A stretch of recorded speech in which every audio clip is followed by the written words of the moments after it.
Vamos a arrancar un poco. Antes quería arrancar con algunas cuestiones organizativas. Estamos analizando por algunas sugerencias y por comodidades también. Eh, Manuel, ¿qué pasó, Manuel? Voy a poder estar solo 30 minutos porque entro a trabajar en 15. Bueno, no hay problema, vamos a tratar de aprovecharlo lo más que pueda. Vamos a tratar de las próximas reuniones hacer por otras plataformas que nos permitan más interacción.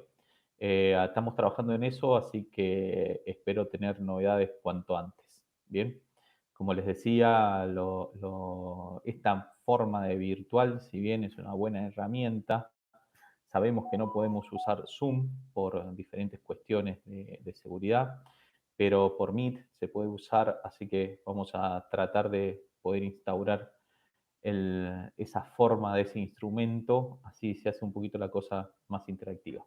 Eso es lo que tengo para comentarles. Ahora soy todo oído o lectura con respecto a sus preguntas. Con respecto al apunte, sí, vamos a subir otros videos explicativos sobre la segunda parte de generalidades. Bien, así que en eso no se hagan problemas. Y también vamos a hacer algunos videos un poquito más chicos, más explicativos. Así que bueno, escuchamos sobre fisiología respiratoria.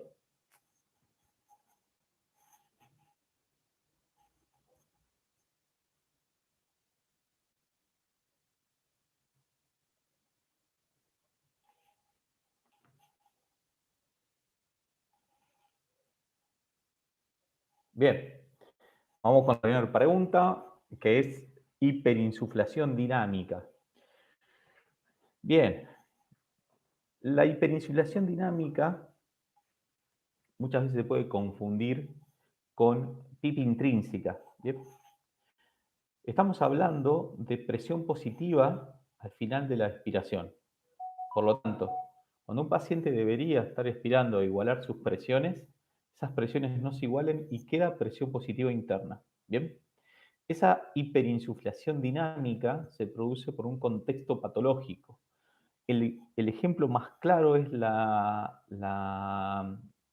el enfisema pulmonar, en donde hay una destrucción de la retracción elástica por alteración en la elastina.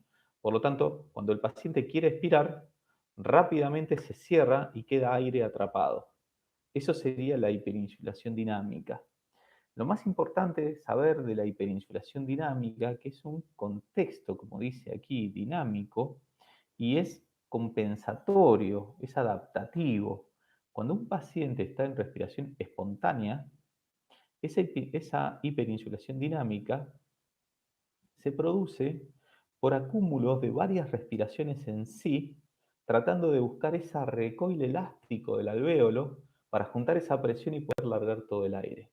Bien, y eso es lo que observamos en el paciente que tiene una alteración en la estancia pulmonar o la compliance, en el enfismatoso, como por ejemplo. En ventilación mecánica, nosotros podríamos estar alterando iatrogénicamente por las modificaciones de los seteos ventilatorios, podríamos estar generando este tipo de atrapamiento aéreo. ¿De qué manera? Acortando el tiempo expiratorio. ¿De qué manera pasa eso? Aumentando frecuencia respiratoria. Si yo pongo frecuencias respiratorias muy altas, va a llegar un momento en donde el tiempo expiratorio es muy corto y no permite sacar todo el aire. Por lo tanto, en la curva de flujo vamos a observar que su deflexión no va a llegar a la línea de cero y va a provocar ese atrapamiento aéreo. ¿Bien? Decime, Dana, si te respondí la pregunta. También puede ser por broncoespasmos, por secreciones, ¿sí? Esa hiperinsulación dinámica o esa autopip se produce por eso.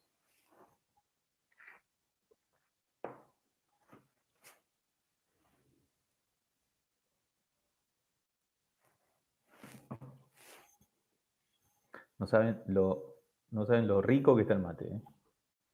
Martín, en cuanto a ventilación mecánica, ¿cuál podría ser la forma de evaluar dicho tema? Pregunto para ver cómo buscar la vuelta al estudio de este tema, porque hace hincapié en qué hacer hincapié y profundizar.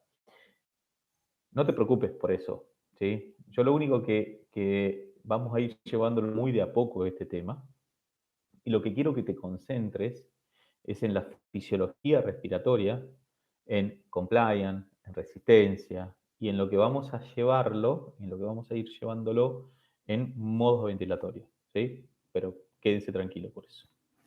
Gracias, Dana. Hipoxemia refractaria. ¿Qué es la hipoxemia refractaria? Es que un paciente que está hipoxémico, ¿bien? Yo hago, le pongo FiO2, se intuba, aumento la cantidad de todas mis estrategias para aumentar la PO2 y no mejora. Entonces, esa hipoxemia refractaria, esa hipoxemia que no accede al tratamiento, se lo conoce como ese nombre y es muy característico en el distrés respiratorio, tema que vamos a ver más adelante.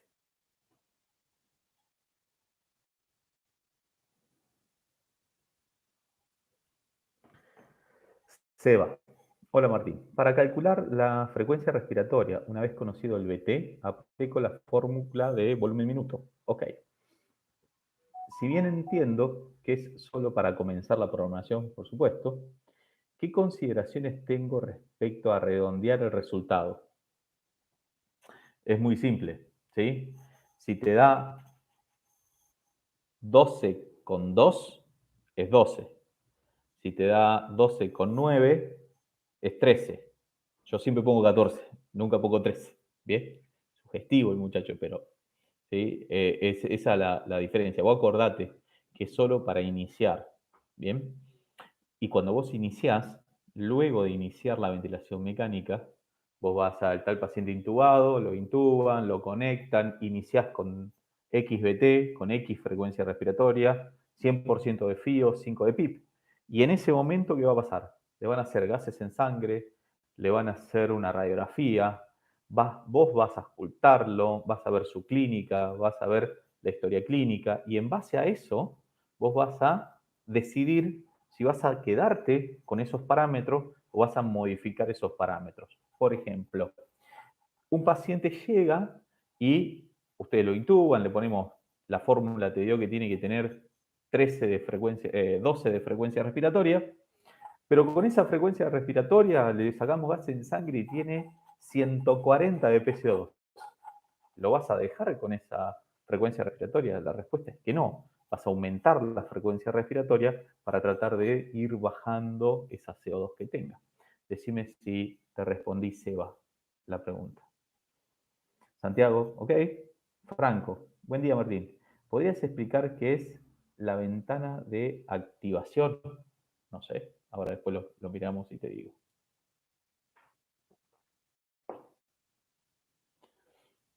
Bien, Alejo. Hola, Martín.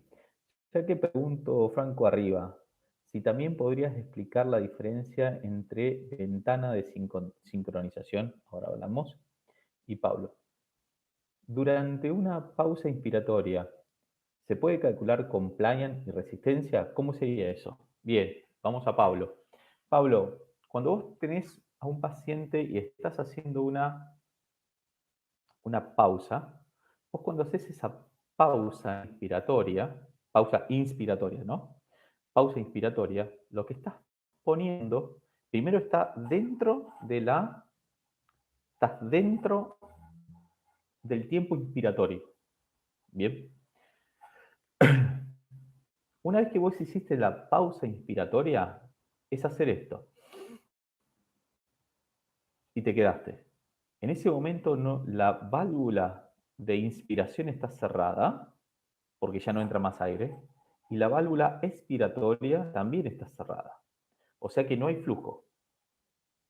Si no hay flujo, estás trabajando en el componente estático del pulmón, no en el componente dinámico.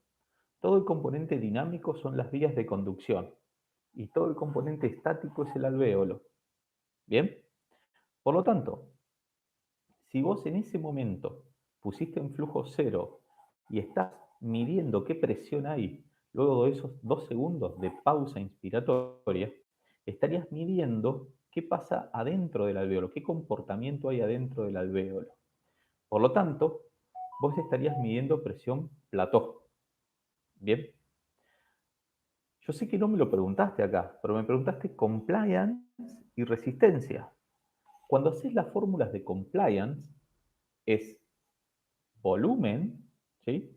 Volumen dividido presión plató menos PIB. Por lo tanto, vos esa pausa inspiratoria la vas a usar para obtener un dato que te va a servir para ver la compliance que tiene ese alvéolo. ¿Bien? No solo qué presión hay adentro, sino qué compliance tiene. Y cuando vos vas a medir resistencia, es flujo dividido presión pico menos presión plató. Por lo tanto, al ver resistencia, también necesitas la pausa, porque esa pausa te permite sacar presión plató y esa plató está dentro de la fórmula de compliance y dentro de la fórmula de resistencia. Por lo tanto, voy a tu pregunta, a ver dónde estaba. Acá. Durante una pausa inspiratoria se puede calcular compliance y resistencia. Sí, porque vos durante esa pausa sacás plato y podés calcular esas dos. Decime, Pablo, si te resultó convincente mi explicación. Y Manol, Martín, ¿me explicás el concepto y todo lo referido a bucle? No entiendo nada de eso. Ok, sí, por supuesto. Repito, los mates estaban, será que toda la mañana tomé un mate, con el sanatorio no podemos tomar mate, tenía un montón de ganas de tomar mate. Bien, vamos, Imanol, bucle. Cuando hablamos de bucle, ¿sí? Las mujeres lo deben saber, estamos hablando de un rulo. ¿Sí? Por lo tanto, un rulo o bucle es esto, algo que ingrese y que termine, que arranca y que termina. ¿Ok? Los rulos y los bucles, bien, o los lazos también se pueden llamar, sirven para poder tener en referencia cómo es una situación instantáneamente en el ciclo ventilatorio con respecto a la presión, al flujo, al volumen. Bien, lo más común es que hagamos bucle, presión, volumen. Bien, por lo tanto, lo que yo voy a observar en ese bucle es en la rama de abajo, bien, la rama de abajo es la rama inspiratoria y la rama de arriba es la rama expiratoria. Se sube y baja, sube y baja, sube y baja. Bien, ahora, a nosotros, ¿por qué nos sirve? De dos maneras. Una manera de monitoreo para saber cómo está la compliance pulmonar. Yo sé que si ese bucle, ¿sí? Si la pantalla sería el, las aristas y ese bucle estaría de esta manera, ¿bien? Si el bucle está mirando para abajo, hay poca compliance. Necesita mucha presión para meter más volumen. Si el bucle está más tirando hacia la zona del volumen, es que con poquita presión adquiere mucho volumen. Por lo tanto, estamos hablando de un pulmón muy duro o un pulmón muy blando. ¿Bien? Entonces, ese monitoreo me sirve. Pero también me sirve, como por ejemplo, si yo tengo un paciente con una telectasia, voy a tener un día con un bucle en la bisectriz. Pero a medida que haga la telectasia, ese bucle va a ir bajándose. Yo hago una intervención y este bucle vuelve a estar acá, quiere decir que he mejorado a ese paciente. El bucle es una forma de evaluación y de monitoreo de las curvas, tanto inspiratorias como expiratorias, y su comportamiento en relación a la presión y al volumen. Decime, Imanol, si te resolví la pregunta o no.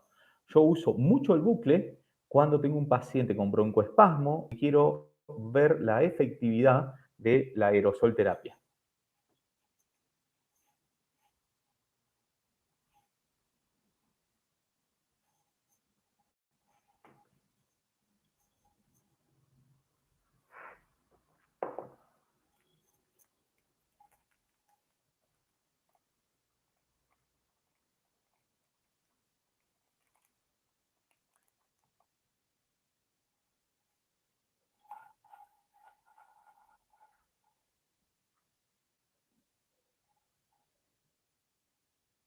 Sí, por supuesto, en la neumonía, te expliqué, perdón, y Manuel pregunta que sí que entendió y que me dice cómo lo aplicaría en la telectasia y en las otras patologías. Sí, la telectasia es la que más rápido vos te das cuenta, pero podés aplicarla en todas las patologías porque es un monitoreo que vos tenés.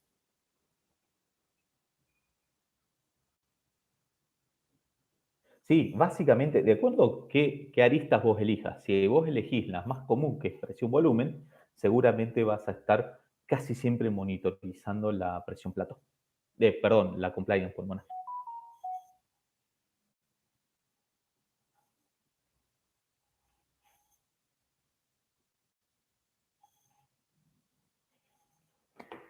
Bien, Marcia, profe, ya que estamos con bucle, ¿cómo estaría graficado, cómo se manifiesta en el paciente, por ejemplo, cuando hay una sincronía paciente-ventilador? Perfecto.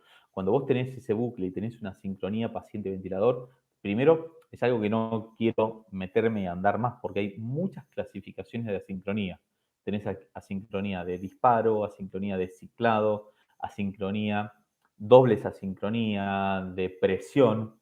De acuerdo a cómo se expresa esa sincronía, la vas a ver en el bucle y se puede observar por no ese trazado regular que tiene el bucle, sino con las alteraciones que identificarían ciertas asincronías.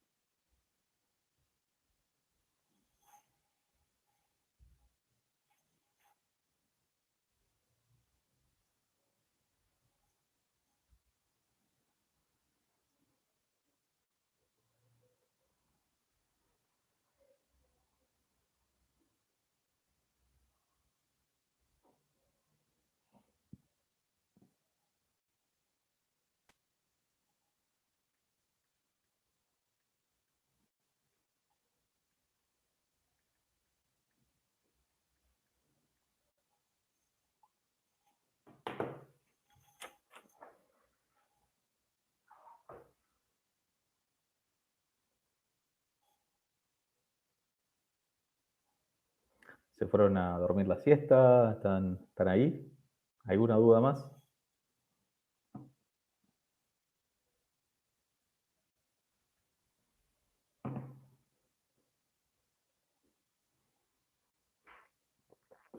Marina, ¿cómo estamos? Profe, en oxigenoterapia, en una parte dice que aunque los efectos tóxicos de las... ahí está, me desconcentraron. Los efectos tóxicos de las altas concentraciones de oxígeno pueden ser graves. No es FiO2, sino PO2 lo que produce tales efectos dañinos. No lo entiendo. Sí, vos sabés que las, las grandes concentraciones de oxígeno en el organismo hacen mal. Bien. Ahora bien, yo puedo tener una FiO2 al 100%. Bien. Pero generar en el organismo por la patología que tiene mi paciente, que esa FiO2 al 100%, la PO2 arterial sea de 60-70. Por lo tanto, esa FiO2 del 100% no está siendo dañina, al contrario, la necesita porque si no el tipo se muere. Bien. Ahora, mirá en viceversa. Tenemos un paciente con 40% de FiO2, que no es mucho, pero está generando 330 de PO2 arterial. Ese 330 de PO2 arterial produce radicales libres y produce lesión. Por eso la toxicidad se da por la PO2 arterial y no por la FiO2 que yo le estoy generando. Bien, decime si entendiste la respuesta.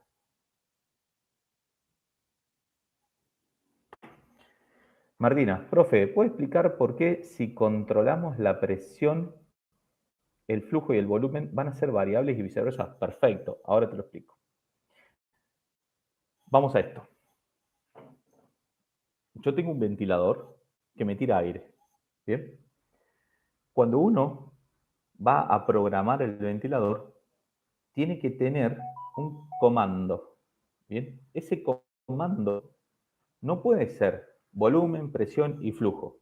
Las tres cosas no pueden estar en comando, ¿bien? Porque son cosas diferentes. Ahora bien, yo puedo elegir de esos tres parámetros, yo sé que el flujo es el volumen en el tiempo. Por lo tanto, flujo y volumen es lo mismo. Y la presión es algo diferente. Por lo tanto, yo voy a optar por controlar o la presión o el volumen o el flujo.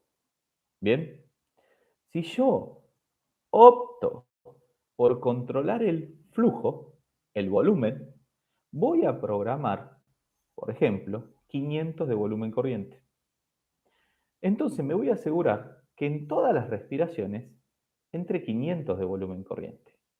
Cuando algo entra en otro lugar, genera presiones. Bien, hasta ahí vamos. Por lo tanto, estos 500 van a generar una presión dentro del alvéolo. Bien, una presión X. Ahora, si ese pulmón se llenaría de secreciones, estos 500 seguirían entrando, porque es lo que yo controlo y no se van a modificar a través de las respiraciones. Siempre va a entrar 500.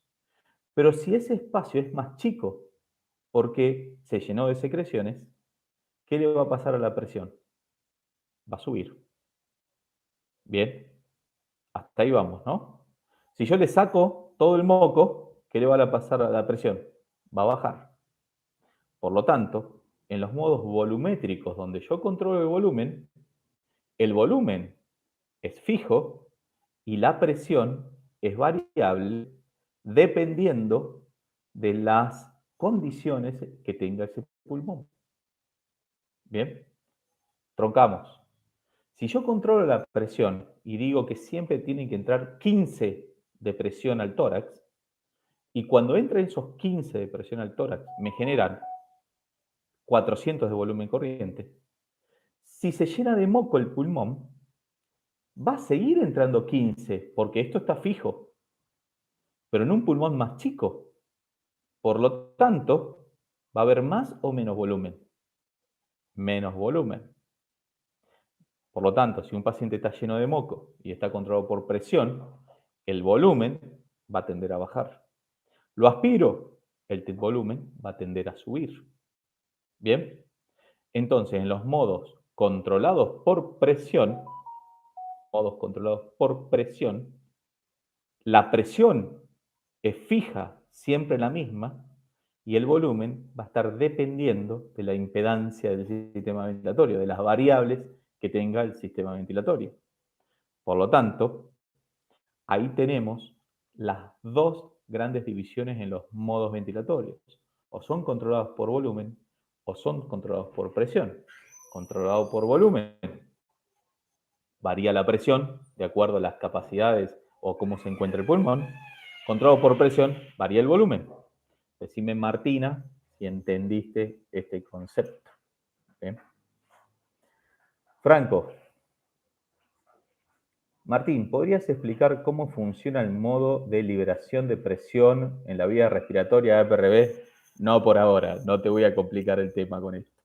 Bien, pero básicamente son dos niveles de presión, ¿sí? Una presión inspiratoria y una presión expiratoria, y en el medio lo dejo respirar libremente al paciente, en espontánea. Bien, o sea que lo insuflo y el paciente respira ahí insuflado, le saco la presión y el paciente sigue respirando ahí desinsuflado. Lo insuflo, inflado, lo suflo, insuflado. Más o menos es así.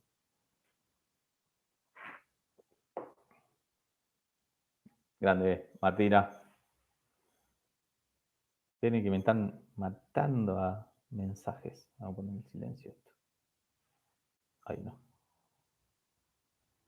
Ahí está. Alejo. Profe, ¿podría explicar esta frase del apunte? A ver. Una caída de la presión de la vía aérea por debajo de la línea de base durante la inspiración indica que el paciente está trabajando contra el ventilador. Sí, te la explico, sin ningún tipo de problema. Nosotros, fisiología respiratoria, ¿bien? Nosotros, respiración espontánea, ¿bien? para iniciar el ciclo ventilatorio y que entre aire del ambiente al alvéolo, ¿qué tiene que pasar? Tiene que generar una presión negativa, ¿ok? Bárbaro. Totalmente dormido el paciente, totalmente dormido, sin actividad diafragmática, sin actividad diafragmática. El ventilador le coloca una frecuencia respiratoria y cada tanto tiempo me va a mandar aire. ¿Bien? Por lo tanto, si hay una línea de cero, una línea de base en la curva de presión, todo lo que esté por encima es presión positiva. Y todo lo que esté por debajo es presión negativa.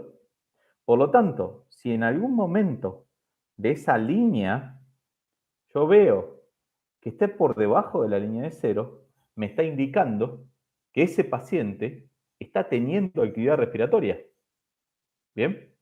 Por lo tanto, si ese esfuerzo ventilatorio llega a un límite que yo programo, que se llama disparo, trigger, gatillado, el respirador dice, che, ya no tengo que mandarle aire cada tanto tiempo. Yo le voy a mandar aire cuando él respire. Y cuando él respira es cuando llega a esa cierta cantidad de presión ahí abajo, ¿sí? Debajo de la línea de cero. Por eso habla de que cuando hay hacia abajo de la línea de cero hay un trabajo ventilatorio por parte del paciente y lo podemos aprovechar por parte del ventilador para identificar quién quiere respirar y quién no solo y asistirle esa respiración. Bien, decime Alejo si te respondí la pregunta. Todo trabajo hacia abajo es que está luchando contra ese ventilador, quiere respirar.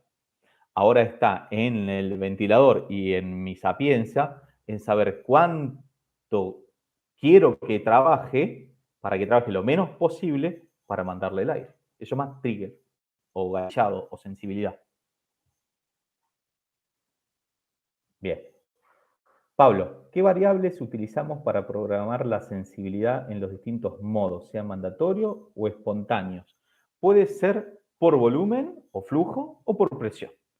Cualquiera de las dos está bien. Después vamos a hablar exclusivamente de gatillado y de trigger, pero básicamente si es por presión, buscamos que ese esfuerzo contra el ventilador que baje la línea de cero esté aproximadamente en menos 1 centímetro de agua. Es muy, muy poquitita la fuerza que queremos que haga para asistirlo. Y si es por volumen o flujo, que sean 2 litros por minuto, también muy poquitito. Ignacio, hola Martín. Cuando asistís en ventilación mecánica al paciente, el paciente pronto a salir de la ventilación mecánica, ¿cómo se comporta el BQ que de por sí está alterado ya que el diafragma está trabajando? No, cuando el paciente ya empieza a trabajar el diafragma, reincorpora la fisiología normal porque ahí ya empieza al aire a tirarse hacia abajo. Por eso ponemos PIP, para generar en las bases pulmonares un poco más de aire, ¿bien? Pero básicamente, cuando un paciente está en espontánea, tenemos que darle la menor asistencia posible para que el mayor trabajo lo haga el paciente, siempre y cuando lo pueda soportar.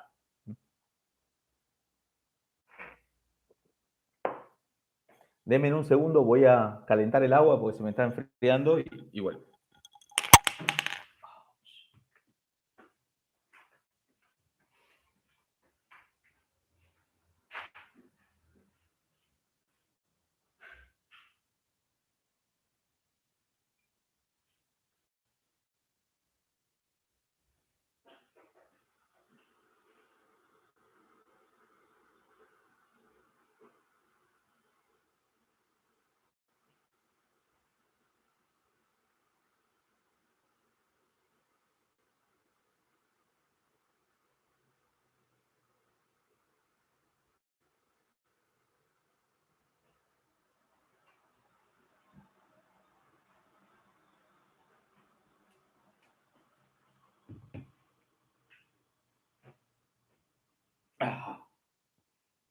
Listo, grande Nacho.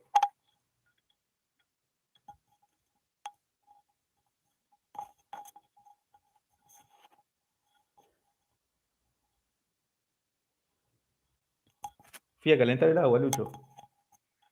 ¿Sabés los mates que me estoy tomando?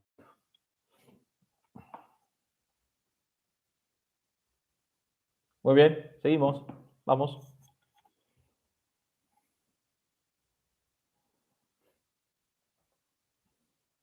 Hola Federico, ¿cómo estás?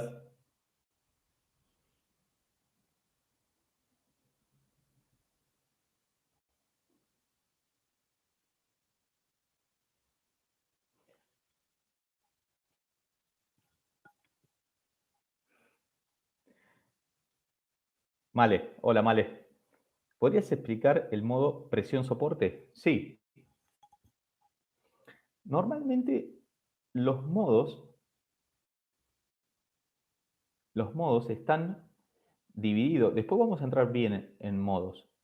Pero básicamente los modos tienen una variable de control, ¿sí? Espere. Valentina, Lucho, no, no, me dejó solo, no me deja entrar más a su casa. Dice que soy un gasto más. Ahora estoy en mi casa. Eh, encima me daba café en una taza impresentable, pero bueno, seguimos. Cuando hablamos de modos, tenemos que, para analizar un modo y para saber de qué se trata ese modo, modo es lo que más hablamos continuamente en la terapia intensiva, pero a su vez es lo que menos conocemos y a su vez es lo peor explicado por la bibliografía en el mundo. Imagínense que un mismo modo ventilatorio, de lo que hablamos, ¿bien? Que no es más que un patrón ventilatorio, el modo ventilatorio, que es la forma de iniciar una forma de con qué parámetros, si es presión o volumen, la forma de control, cómo es la secuencia de respiración y cuál es el esquema de metas. Esas serían las tres formas en que se compone un modo. Hay, para una misma forma, hay unos 20, 30 denominaciones diferentes. Por ejemplo, el BiPAP de un respirador como el Drager es lo mismo que el CMB del Puritan Bennett. Es una locura. En un respirador, la presión soporte se llama CPAP y en otro respirador el CPAP es PIP. Por lo tanto, es una locura en eso. Por eso yo quiero llevarles un poco de ordenar un modo ventilatorio. Por lo tanto, cuando nosotros conocemos presión soporte, es un modo en donde le damos al paciente parte del control de la secuencia respiratoria. ¿Qué quiere decir eso? Que el ventilador no va a iniciar el ciclo ventilatorio si no tiene una señal del paciente. Bien, y ahí hay ya una gran diferencia, porque la respiración comienza cuando el paciente quiere y la frecuencia respiratoria es la que el paciente quiere, no la que yo programé. Por lo tanto, en los modos de presión soporte, uno programa la presión que quiere aplicarle una vez que el paciente decidió inspirar. Bien.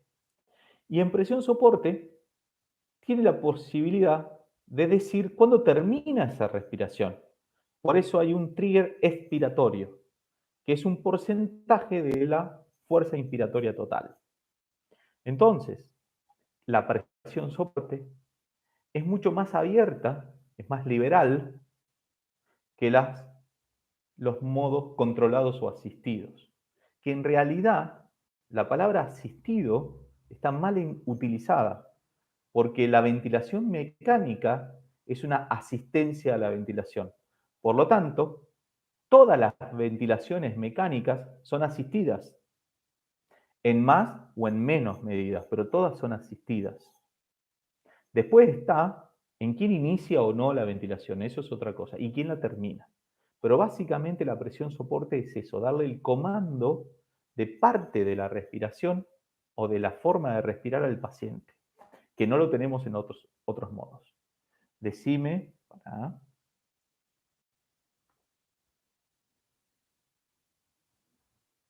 decime, Malén, si te respondí un poquito esa pregunta. Después ya vamos a hacer exclusivamente una clase de modo presión soporte. Nicolás, hola Martín, en un paciente neuromuscular, teniendo en cuenta la debilidad muscular, ¿es mejor usar trigger por volumen o por presión? Antiguamente era más sensible usar triggers por flujo o por volumen. Ahora, con la tecnología actual que hay, no hay diferencia entre usar un trigger por volumen o por flujo. Los respiradores modernos son extremadamente sensibles que no hay diferencia entre uno y otro. Usa cualquiera, no hay ningún problema.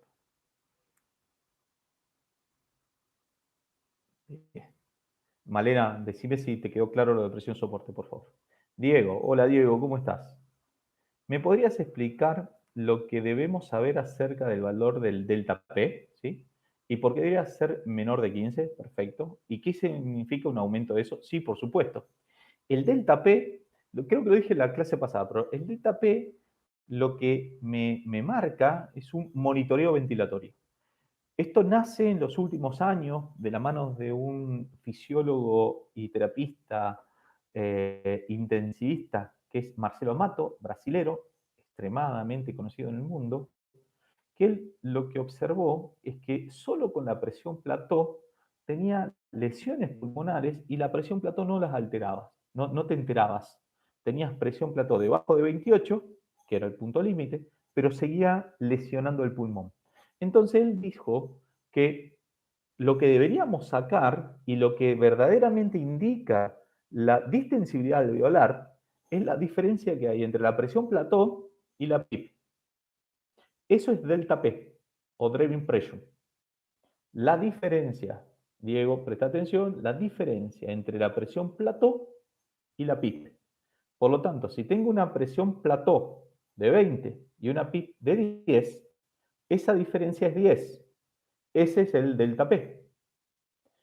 Cuando observaron que el delta P era superior a 12, mostraban en los modelos matemáticos que hicieron que aumentaba la lesión inducida por la ventilación mecánica.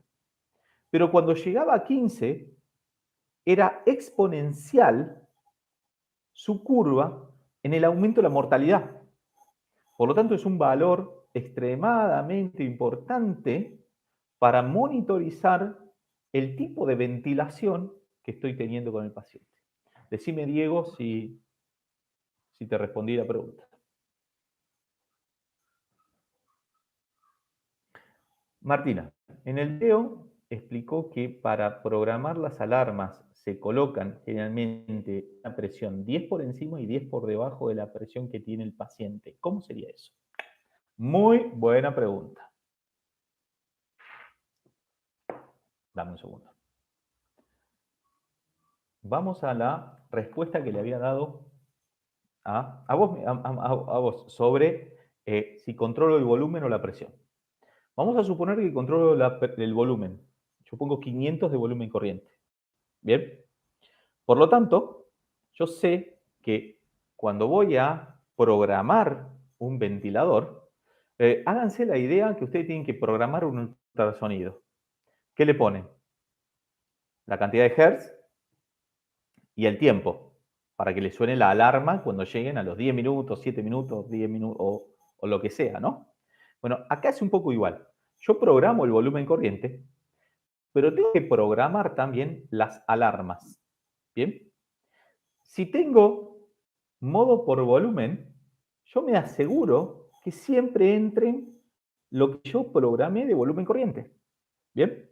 Por lo tanto, ¿voy a poner alarma de volumen? No, porque yo ya estoy asegurado que ese volumen va a ser siempre el mismo. Ahora, ¿qué es lo que varía? La presión. Por lo tanto, tengo que poner alarmas de presión. Entonces, ¿qué hago yo? El libro me dice que la presión pico, que es una de las alarmas o presión máxima, una de las alarmas que debería poner, deberían estar en 45, lo cual es una falacia eso. ¿Bien? Lo van a encontrar en todos los libros, pero eso es una falacia. Y le explico por qué. Si ustedes ponen 500 de volumen corriente, ¿bien? Y esos 500 de volumen corriente en un pulmón va a generar, un ejemplo, 20 de presión máxima. ¿Bien? Ustedes, la alarma es algo que les tiene que avisar de un evento que puede ser perjudicial para el paciente. ¿Bien? Por lo tanto, imagínense que ustedes están en su casa, se van a una fiesta, compraron una alarma. ¿A ustedes qué les gustaría que pase? Que la alarma sonara cuando alguien esté intentando entrar a la puerta, pero todavía no le robó, o cuando salió y está a 2 cuadras y ya le choreó todo. Acá es igual. Ustedes prefieren que cuando está por empezar el evento desagradable para el paciente, suene la alarma para evitarlo. Por lo tanto, si yo tengo 500 de volumen corriente, genera 20 de presión en la vía aérea. Bien. Si yo la pongo la alarma en 45, cuando llegue a 45, porque ahí está lleno de secreciones, porque hay una neumonía, porque hay una neumotora, porque hay una telectasia, el tipo está hecho mierda.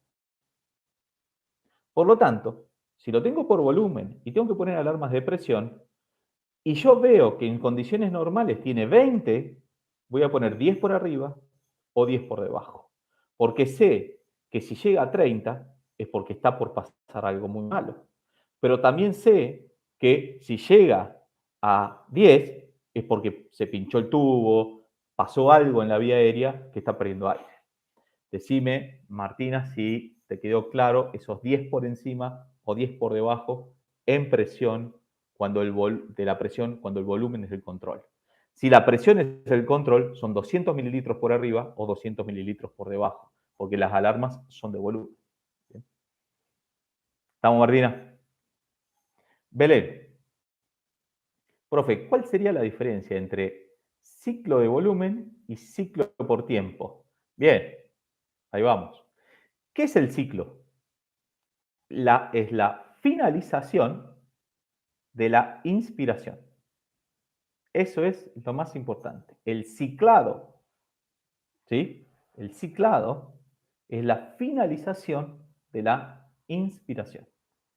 Por lo tanto, yo inspiro y va a haber ciertas cosas que me van a limitar y me van a decir, che, tenés que largar el aire. Bien. Por lo tanto, hay diferentes modos ventilatorios que ciclan por diferentes medios. Uno puede ser que ciclen por volumen, otro que ciclen por tiempo, otro que ciclen por presión y otros que ciclen por flujo. Generalmente no pasa de esas 4 cosas. ¿Qué quiere decir? Si yo tengo y programé 500 de volumen corriente, ¿bien? Y esos 500 de volumen corriente tienen que entrar en un segundo. Cuando entraron esos 500, por más que no llegue al segundo, va a ciclar por volumen. Porque si llegaron los 500, ya está, terminó la inspiración. Entonces ahí se corta. Y ahí abre la válvula expiratoria. ¿Bien? Hay otros que ciclan por presión también. Por lo tanto, yo tengo 500 de volumen corriente que tienen que entrar. Está entrando esos 500, pero tosí. Si yo toso, va a generar una presión. Si no se me abre la válvula expiratoria, esa presión me queda en el tórax, lo cual seguramente me va a generar un neumotórax. Bien, que así pasaba antes. Por lo tanto, vos vas a poner esa alarma, ese ciclado, que es la apertura de la válvula expiratoria cuando llega a ese nivel de presión.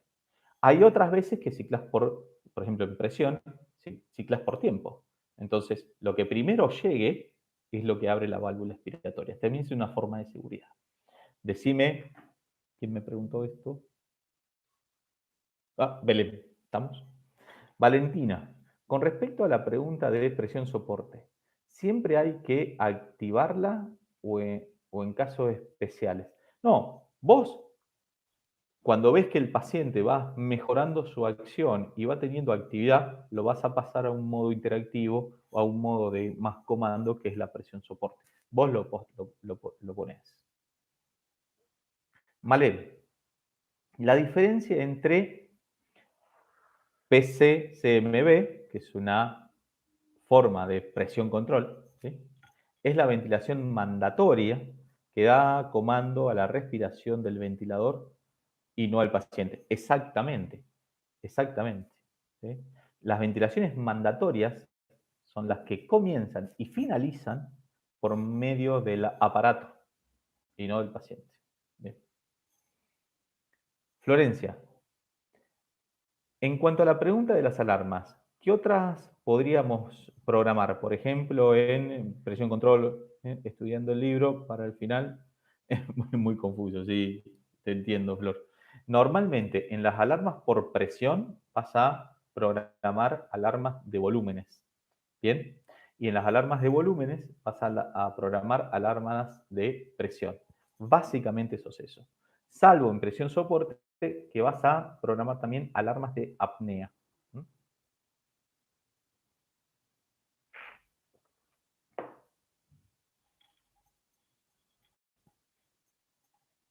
Sí, el video lo vamos a subir a Milcar, a la Laura virtual, quede tranquilo. Santiago. Sí, y también queda guardado, como dice Santiago, en YouTube. Así que lo puedes ver la cantidad que vos quieras. No es muy recomendable verme varias veces, pero bueno, es lo que hay.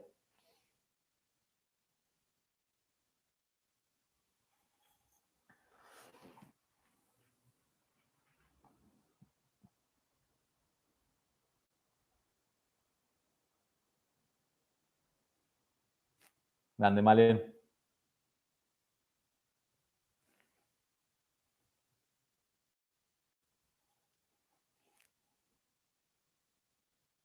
Muy bien, Flor. Muy bien, niños. ¿Alguna pregunta más? Hola, Pato, ¿cómo estás? También hay alarmas de frecuencia respiratoria, sí, por supuesto.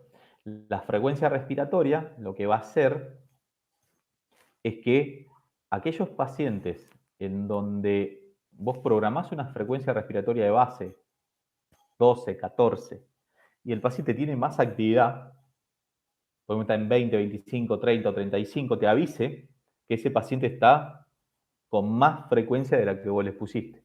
Entonces ahí, o le pasás el comando al paciente, lo pasás en presión soporte, o lo dormís y vuelve a tener las 12 de frecuencia respiratoria que tenía antes. ¿Estamos, Pato? Milagros, ¿cómo está? Cuando hablábamos recién de ciclado, la apertura de la válvula inspiratoria o expiratoria, porque es un ciclado expiratorio. Bien, en el disparo se abre la válvula inspiratoria y entra el aire. En el ciclado, la válvula expiratoria está cerrada y en el momento que cicla, abre y sale el aire. Por eso en el ciclado es válvula expiratoria. Franco, siempre tendríamos que poner un control por presión para evitar posibles neumotoras, como dijiste antes. No, no necesariamente. Vos podés poner modos volumétricos y controlás la presión, le pones una buena alarma y listo, te quedas tranquilo. Acordate, no hay un modo mejor que otro, sino hay formas de que vos sepas más o menos un modo o el otro y tengas un buen monitoreo.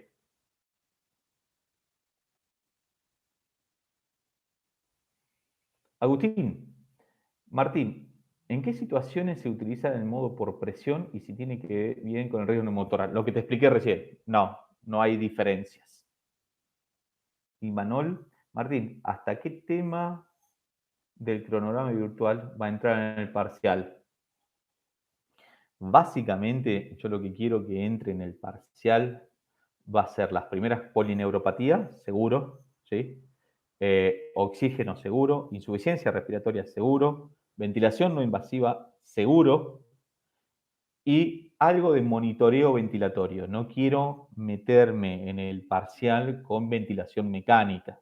Bien, sé que es un tema muy complejo, no están dadas las condiciones para que para que se haga una explicación a lo que ustedes se merecerían, por más buena voluntad que pongamos todo y por más apunte que le dé y por más charlas que yo le dé, no es lo mismo. Por lo tanto, no. Humidificación, sí, por supuesto. Vamos a ver hasta dónde llegamos. Pero básicamente las cuatro primeras unidades, seguro, junto con fisiología, sí, aplicada, compliance, resistencia, esas cosas, sí.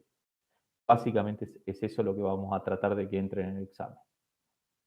Aerosol terapia no. Estamos hablando del parcial, ¿no es cierto? No del final. En el parcial de quinto.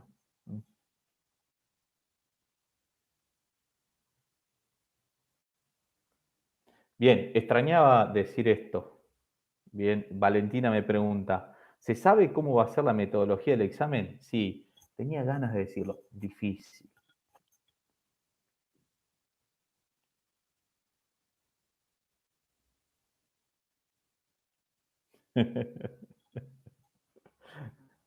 Estamos, no, tranquilo, chicos. Estudien y la metodología, sí, no va a ser, en algún momento se había hablado de tomarlo oral, un parcial, no, no tiene ningún tipo de sentido, ¿sí?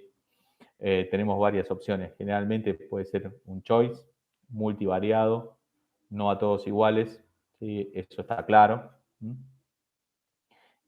Con diferentes opciones para hacerlo, o algún caso clínico para resolver, eso también. Pero básicamente va a ser en eso. Agostina, hola Martín. En oxigenoterapia, no comprendí las cuentas de cómo calcular la FiO2 en el sistema de alto flujo. No te preocupes. No te preocupes.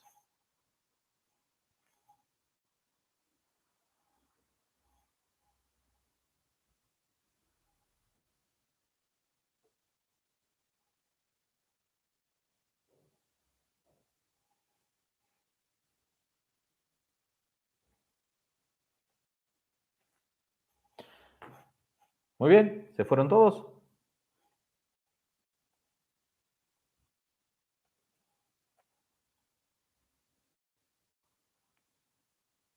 Fede, ¿cómo estás?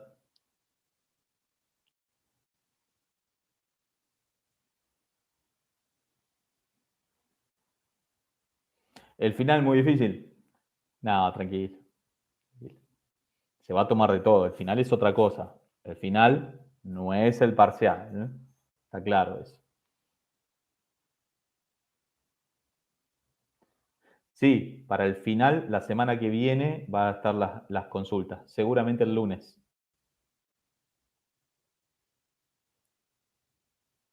a la tarde. ¿Sí? Seguramente. Santiago, ¿cómo estás? Seguimos sin caso de coronavirus en Rosario. Sí, nada, 12 días sin caso. Estamos bastante bien con respecto a eso, así que contento.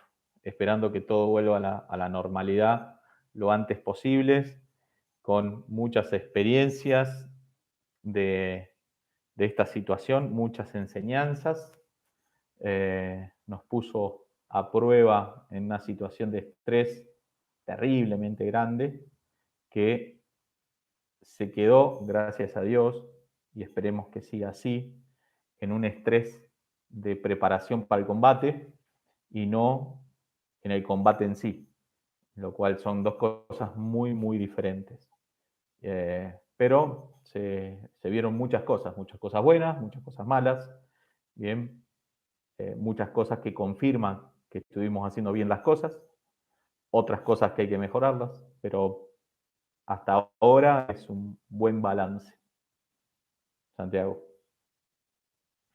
Eugenia, hola profe, en el apunte habla de compliance total del sistema ventilador paciente. ¿Podría explicar? Sí, es la compliance dinámica. Cuando habla de compliance total, es la compliance dinámica,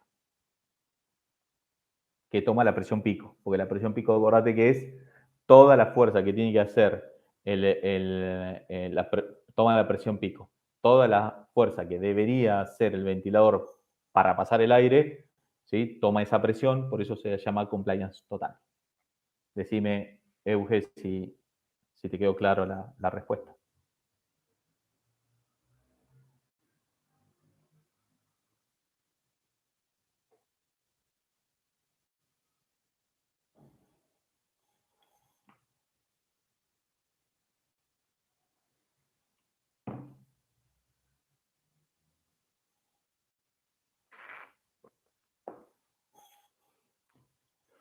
Niños, nos quedan 5 minutos.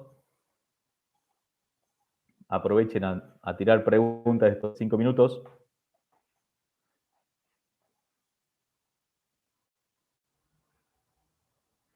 Eugenia, lo que hace es sumar la compliance toda del tórax del paciente, alvéolo, caja torácica, tubo endotraqueal, humidificador si es lo que tiene y tubuladuras.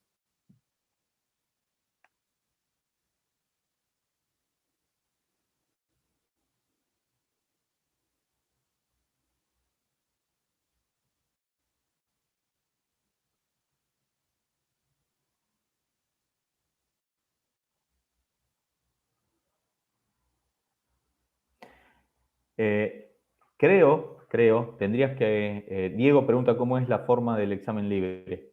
Creo, si bien yo no soy el indicado para darte esa respuesta, debería dártela académica, bien, creo que es un examen múltiple choice y luego de eso sí un face to face por alguna de las plataformas de estas. Pero te pido, Diego, que lo consultes con académica. Ok, Eugenia. Muy bien, niños. Les mando un saludo grande. Cualquier cosa que no se haya respondido adecuadamente o que no le haya cerrado la forma de responder, vuelvan a ponerla en el foro y ahí tenemos un poquito más de tiempo y lo podemos responder tranquilo. Bien, semana que viene se van a estar subiendo, por más que sea semanas de las otras de examen, vamos a seguir subiendo videos de la misma manera y nos vamos a seguir manejando de esta manera. Bien, les mando muchísimos saludos. ¿Sí? Un abrazo grande desde aquí. Cuídense mucho. Vamos muy bien. Tenemos que seguir de la misma manera. Así que para los que van a rendir, ¿sí? el final, nos vemos el lunes en clase de consulta. Después le vamos a pasar el horario. Y los demás estudien para el parcial. Parcial bien estudiadas las primeras 4 unidades y después seguirlo. Grande, Pablo. Así que bueno, gran abrazo para todos. Nos vemos. Buen fin de semana. Cuiden a su familia y a los suyos.